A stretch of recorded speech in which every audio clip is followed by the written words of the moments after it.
Bonjour et bienvenue dans cette nouvelle vidéo. Alors, cette semaine, j'ai décidé de consacrer l'article de blog à ce qui se passe en Nouvelle-Calédonie. Si vous avez un peu lu la presse française, ou il se peut que même dans la presse, dans les médias de votre pays d'origine, vous ayez entendu parler des événements de Nouvelle-Calédonie. Et c'est pour cela que j'ai décidé de faire un point sur les manifestations, l'état d'urgence, pourquoi cette situation. Donc c'est parti pour notre vidéo. Alors, j'ai mis cette photo d'abord. Alors, je m'excuse s'il y a des Kanaks ou des gens de Nouvelle-Calédonie qui regardent. Effectivement, ce n'est pas une photo de Nouvelle-Calédonie, c'est une photo, j'ai essayé de trouver une photo libre de droit. Donc, il ne s'agit pas d'une photo de Nouvelle-Calédonie, mais j'ai décidé de la mettre parce qu'elle est tout de même intéressante dans la mesure où elle représente ce que les Français imaginent de la Nouvelle-Calédonie. Et, à mon sens, je pense qu'elle est assez proche de certains paysages de Nouvelle-Calédonie. C'est-à-dire que la Nouvelle-Calédonie, c'est une sorte d'endroit de rêve. Alors, la Nouvelle-Calédonie, on va commencer par voir où c'est. La Nouvelle-Calédonie, eh bien, c'est ici. On a la Nouvelle-Calédonie, on a l'Australie, on a la Nouvelle-Zélande. Donc, vous voyez qu'on est très loin de la France. On est à plus de 16 000 kilomètres de la France. Voilà, Nouvelle-Calédonie est là. Et on a la Chine, on a le Japon, et c'est ici. Donc, c'est un archipel, enfin, c'est une île principale avec d'autres îles qui est vraiment un endroit très éloigné de la France. Là, je vous montre des photos qui sont de véritables photos de la Nouvelle-Calédonie, donc pas très très loin de la photo que moi j'ai choisie. Et voilà, là, ce sont de vraies photos de Nouvelle-Calédonie. Donc vous voyez qu'il s'agit d'un lieu qui, vu de France métropolitaine, qui peut faire rêver. C'est un lieu touristique. C'est un lieu dans lequel les gens peuvent aller en vacances pour profiter des plages de sable blanc, d'une eau cristalline et très claire. Et donc, ce que je dis en introduction, c'est qu'effectivement, donc, si vous suivez un peu l'actualité française, eh bien, vous avez probablement remarqué que des mouvements sociaux de la contestation et une certaine dose de violence sont en train de se dérouler en Nouvelle-Calédonie. Et c'est à tel point que le président Macron s'est envolé mardi soir pour s'y rendre. Donc au moment où j'enregistre cette vidéo, euh, nous sommes jeudi 23 mai, le président Macron est sur place. Alors, depuis plusieurs jours, la Nouvelle-Calédonie est en proie à une contestation sociale assortie avec un fort degré de violence, avec des émeutes, des pillages, de l'insécurité, des blessés et des morts.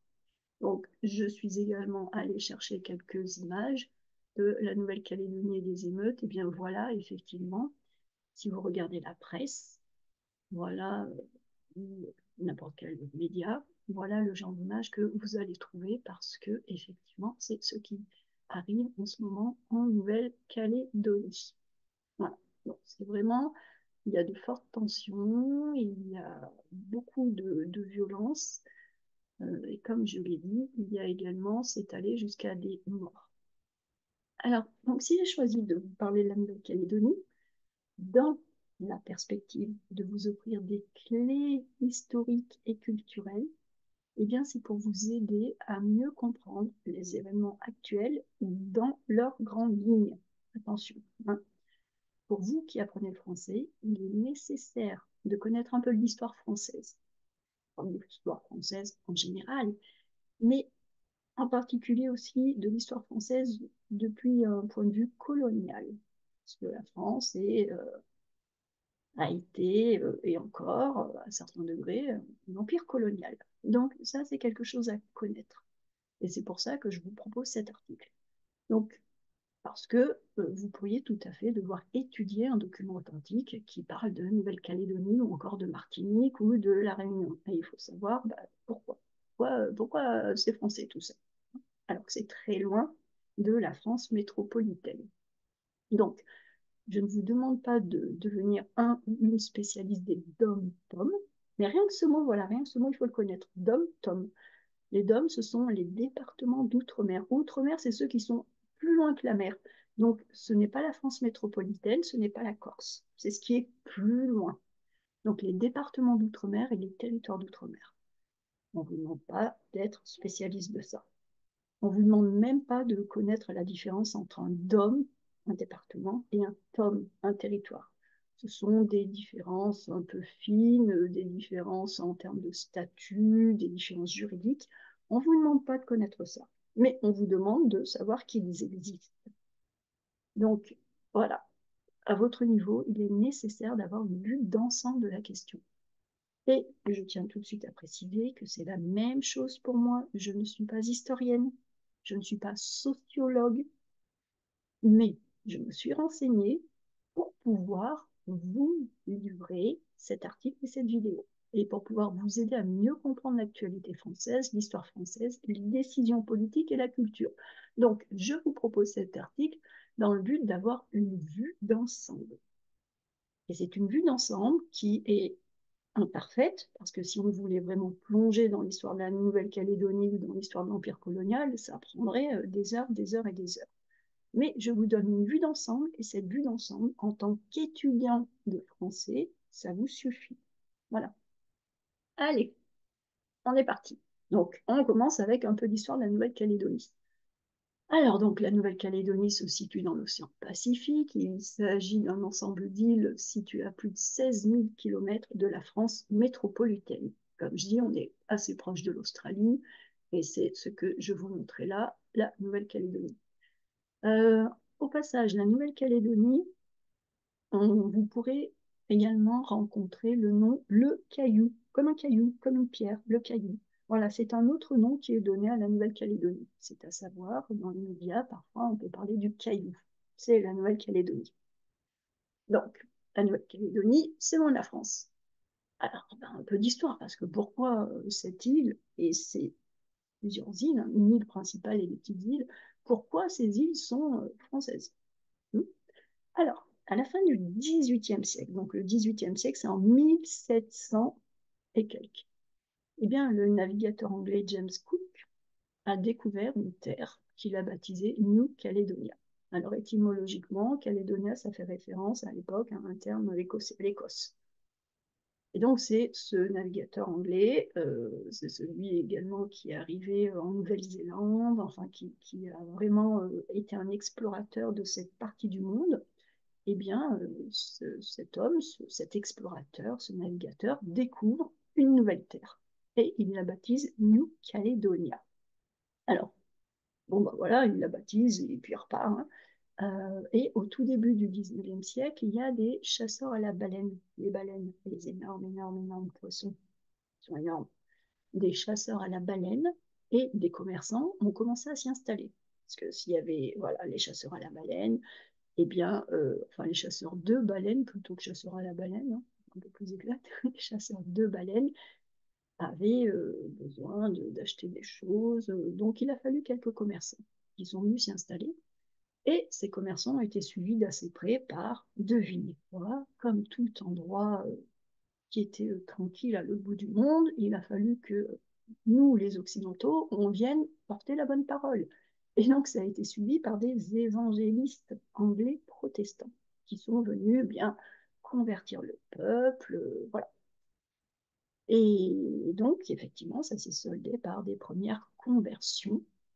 Sauf que ces premières conversions n'ont pas du tout fait plaisir aux catholiques. Et les catholiques, qu'est-ce qu'ils ont fait? Ils ont envoyé à leur tour des missions d'évangélisation en Nouvelle-Calédonie. Donc ça a commencé comme ça.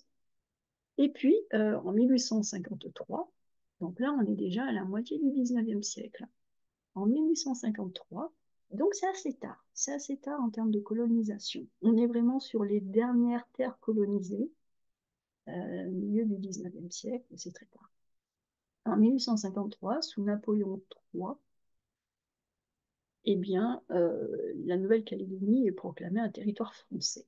Et pourquoi? Eh bien, il y a trois raisons principales qui ont poussé Napoléon III à cette action. C'est que la France a voulu asseoir, c'est-à-dire fortifier sa présence dans le Pacifique. Elle cherchait également à balancer, à contrer, à équilibrer l'influence d'autres puissances coloniales, en particulier les Néerlandais et les Anglais, donc les Néerlandais, les Pays-Bas, et les Anglais, qui étaient deux autres très grandes puissances coloniales. Donc c'était une histoire de rapport de force et d'influence. Et puis enfin, Napoléon III, eh ben, il voulait établir une colonie pénitentiaire. Alors une colonie pénitentiaire, c'est une grande prison à ciel ouvert. Et quoi de mieux, alors attention, je suis ironique, on est bien d'accord, hein. Mais quoi de mieux que d'envoyer les prisonniers à l'autre bout du monde sur une île? Ah, mais c'est merveilleux. Donc Napoléon III s'est dit, bingo, c'est génial, hein, et on a transformé, enfin, une des raisons pour lesquelles la Nouvelle-Calédonie a été proclamée territoire français, c'était ça. Une présence géostratégique, balancer, contrebalancer l'influence d'autres puissances coloniales, et puis faire une prison très loin de la France, un peu comme on a fait également avec la Guyane française, qui elle est en Amérique du Sud, qui est vers le Brésil, au nord du Brésil, et qui a, avait le bagne de Cayenne, qui était également une prison, un bagne, une prison, encore une fois, très loin de la France. Comme ça, on était sûr que ces prisonniers, ils n'allaient pas s'enfuir, ils n'allaient pas nous embêter. Voilà, donc je vous ai mis l'image de deux mains qui servent des barreaux de prison. Barreaux de prison. Et en 1860, la Nouvelle-Calédonie devient officiellement une colonie française. 1860. Alors, cette colonie pénitentiaire, donc de 1864 à 1897, donc on est loin hein, dans le 19e siècle, on commence à frôler le 20e. Eh bien, la France métropolitaine, qu'est-ce qu'elle a fait? Eh ben, elle a envoyé en Nouvelle-Calédonie des condamnés au bagne. Alors, à l'époque, pour être condamné au bagne, il ne fallait pas grand-chose, hein. Je vous invite à ce propos à lire Victor Hugo, euh, par exemple, de Paul Gueux, ou Le dernier jour d'un condamné, Victor Hugo, qui s'est intéressé aux Les Misérables, les Misérables, avec Jean Valjean. Donc, si on lit Victor Hugo, on comprend bien que pour aller au bagne, bah, parfois il suffisait de voler un pain, c'est tout. Donc, de 1864 à 1897, la France envoie en Nouvelle-Calédonie des condamnés. Ces bagnards vont contribuer à construire l'infrastructure sur place à travers les travaux forcés. Alors, on n'est pas leur avis. Et puis, après avoir purgé leur peine de prison, hein, on dit qu'on purge sa peine de prison, après avoir purgé leur peine de prison, eh bien, ils doivent rester sur l'île. Alors, ils sont libres, ils sont plus au bagne, ils sont libres. Mais ils doivent rester sur l'île pour une durée qui est au moins le double de leur peine de prison. C'est-à-dire que s'ils étaient condamnés à 10 ans de bagne, à la sortie du bagne, ils doivent rester encore 20 ans sur l'île. Puis de toute façon, après, il faut qu'ils payent leur passage sur un bateau pour rentrer en France. Donc, autant dire que ces bagnards ne repartaient jamais. C'était la même chose en Guyane. On partait au bagne, on y partait pour toujours. Donc, le but de ce doublement de peine, hein, de dire qu'à la sortie, on devait rester encore 2 fois la durée de la peine, le but de ce doublement de peine, c'était à l'époque de forcer les anciens bagnards à rester sur place de façon à peupler la Nouvelle-Calédonie. Voilà, n'est-ce pas? Donc, j'ai dit que de 1864 à 1897, on a envoyé des bagnards. Ensuite, à partir de 1897, on a arrêté d'envoyer des prisonniers de droit commun, on appelle ça de droit commun, mais on a continué l'envoi de prisonniers politiques jusqu'en 1931. Voilà. Et dernière précision concernant cette colonie pénitentiaire, à la fin du 19e siècle, eh bien, des femmes condamnées en France furent elles aussi envoyées en Nouvelle-Calédonie afin de contribuer au peuplement de l'île en se mariant avec d'anciens bagnards. Mais quelle bonne idée! Ah bah voilà, on avait plein d'hommes en Nouvelle-Calédonie, il fallait bien des femmes. Ah bah qu'est-ce qu'on fait? On va dans les prisons, on prend les femmes, on les met sur un bateau, allez hop, mariés. Voilà, donc c'est merveilleux. Alors, le statut de l'indigénat. C'est en 1887, donc très tard, officiellement mis en place un statut d'indigénat. Alors, un indigène, ça vient du nom indigène. Un indigène, c'est les indigènes, ce sont les peuples qui étaient sur une terre, dans un pays, sur une terre, avant la colonisation. Voilà. Donc, en 1887, on met en place un statut d'indigénat. C'est un statut, une forme juridique qui est présent dans beaucoup, beaucoup de colonies françaises, mais qui va varier, qui va changer d'une colonie à l'autre. Et ce statut, c'est une sorte de code civil, de loi, qui spécifie, donc qui précise les droits, ou plutôt les absences de droits de la population kanak. Parce que quand un statut d'indigénat a été mis en place par la France, on peut être sûr qu'il n'y avait rien de favorable au peuple autochtone. Ça, c'est clair. Donc, ce statut d'indigénat, eh ben, on l'a mis en place en 1887 et il est resté en vigueur, donc actif, jusqu'à la fin de la Deuxième Guerre mondiale. Et à la fin de la Deuxième Guerre mondiale, on a quand même abandonné ce statut d'indigénat et cela a permis aux Kanaks d'être considérés comme des citoyens français, d'avoir la nationalité française, alors qu'avant, ils ne l'avaient pas, et d'obtenir le droit de vote, alors de façon limitée et progressive. Au début, il y a juste quelques dizaines de Kanaks qui ont pu voter, et puis un peu plus. Et puis, voilà, en 1957, eh bien, le droit de vote est étendu à toute la population kanak. Alors, vous pensez bien qu'avec tout ça, ben, on va avoir une lutte pour l'indépendance. Donc, face à une telle situation, les tensions entre le courant indépendantiste et le courant anti-indépendance augmentent. On va dire qu'elles s'exacerbent, les tensions s'exacerbent. Et elles culminent, elles sont au plus haut entre les années 1984 et 1988. À ce moment-là, dans cette période, ces tensions se sont transformées en une quasi-guerre civile, avec des victimes autant du côté des indépendantistes que des anti-indépendances ou encore des forces de l'ordre. Les militaires, les gendarmes, enfin voilà. Enfin, les gendarmes sont des militaires en France. Mais bon. Et en 1988, un point de violence extrême est atteint avec la prise d'otage de gendarmes qui dura 2 semaines dans la grotte d'Ouvéa. Donc, si vous voulez vous renseigner, vous cherchez prise d'otage Ouvéa et vous trouverez, voilà. C'est une prise d'otage qui, comme je viens de le dire, qui dura 2 semaines.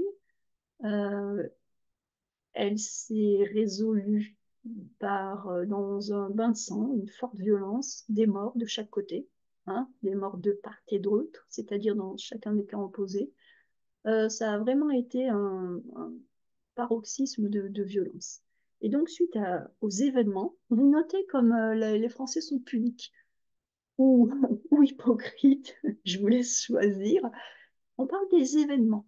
Voilà, quand il y a des choses pas très belles, on parle d'événements. Donc, ce sont les événements en Nouvelle-Calédonie. Ce sont les événements d'Algérie aussi. On utilise pour ne pas dire la guerre d'Algérie, quand les Algériens se sont battus pour obtenir leur indépendance. Donc voilà, là j'ai repris le terme un peu officiel, hein, suite aux événements des années 1980. Eh bien, les représentants indépendantistes et ceux qui étaient en faveur du pouvoir français ont négocié les accords Matignon. Et cela a permis de mettre en place une transition afin de donner au peuple calédonien l'opportunité de se prononcer sur son indépendance ou non par référendum, par un vote. Alors aujourd'hui, en 2024, il y a eu 3 référendums qui ont eu lieu, qui n'ont pas abouti à un vote majoritaire en faveur de l'indépendance. Il est à noter que le 3e référendum a été boycotté par les indépendantistes. Ils le jugeaient inégalitaire, injuste. Voilà. Alors, une société à 2 vitesses. Suite à ces accords de Matignon, un autre pacte a été mis en place. C'est un pacte qui visait le plan sociétal, c'est-à-dire la société lui-même, pas quelque chose de politique. Et donc cet autre pacte, cet accord, a pour but de réduire les inégalités qui perdurent entre Kanaks et Caldoches. Donc les Kanaks, ce sont ce qu'on appelait avant les indigènes, c'est-à-dire le peuple qui était là avant les colons. Et les Caldoches, ce sont les Calédoniens d'origine européenne. Bon, voilà. Ou en tout cas pas Kanak. Et donc, plusieurs initiatives sont mises en place, mais À mon avis, il est tout à fait choquant de voir qu'il a fallu attendre. Alors, je vous donne juste deux exemples, hein, mais je suis sûre qu'il y en a d'autres. Il a fallu attendre 2008 pour avoir deux médecins kanak et 2016 pour que le premier avocat kanak rejoigne le barreau de Nouméa. Hein, le barreau, c'est l'ensemble des avocats. Et aujourd'hui encore, en 2024, eh bien, les Kanaks occupent la majorité des emplois subalternes. Donc, les emplois subalternes, ce sont les emplois qui sont moins qualifiés, donc moins rémunérés, moins bien payés. Le taux de chômage de la population kanak est 2 fois plus élevé que celui de la population caldoche, et plus de Kanaks que de caldoches vivent sous le seuil de pauvreté. Voilà, ça en dit quand même assez long sur la situation. Je vous ai mis cette petite image qui est encore une fois ironique parce que je ne suis pas sûre que la balance française de l'égalité soit très bien équilibrée. Mais enfin bon, voilà. Alors, maintenant, pourquoi, maintenant, au mois de mai 2024, pourquoi la situation sociale a explosé? Alors, pour comprendre ce qui s'est passé, il faut comprendre qu'il y avait un projet de loi, et c'est ce projet de loi qui a mis le feu aux poudres, c'est-à-dire qui a été le détonateur, le déclencheur de tous ces soucis. Donc, suite aux événements de 1988, le corps électoral, c'est-à-dire qui peut voter, le corps électoral a été gelé, on l'a gardé. Ce qui signifie que, oh, il y a un N qui n'est pas au bon endroit, je vais le changer. Ce qui signifie que les Français de métropole qui n'habitaient pas sur l'île en 1988 et tous ceux qui sont venus après n'ont pas le droit de voter dans les élections en Nouvelle-Calédonie. Et donc cette année, en 2024, le gouvernement français a décidé de modifier cette règle en l'assouplissant et en autorisant les Français de métropole qui habitent en Nouvelle-Calédonie depuis plus de 10 ans à voter.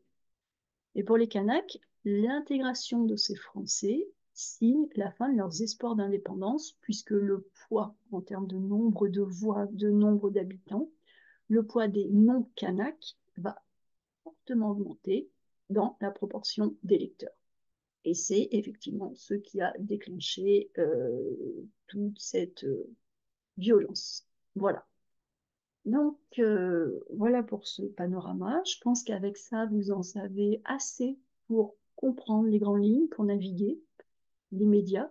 Si vous souhaitez aller plus loin, je vous ai mis des liens. Hein. Qu'est-ce qui a déclenché les manifestations donc, par rapport au projet de loi?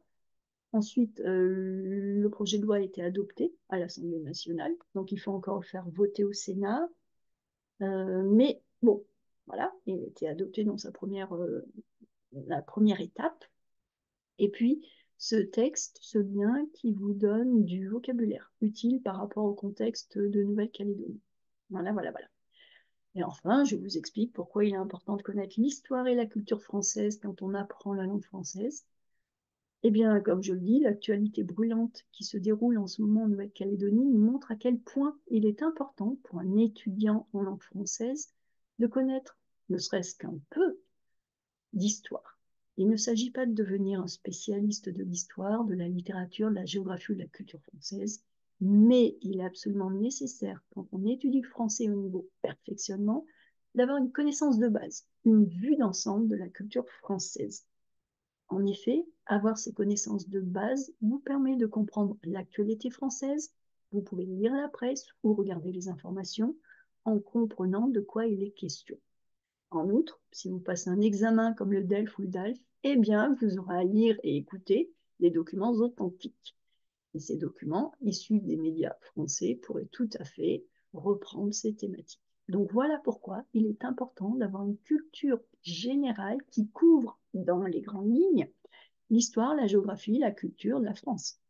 La France, ce n'est pas que la France métropolitaine, sans S, bien sûr, la France a un passé colonial qui reste encore très marqué à travers les dom-toms. Donc, sans devenir spécialiste de la question, il faut pouvoir la comprendre, cette question, la comprendre d'une façon générale.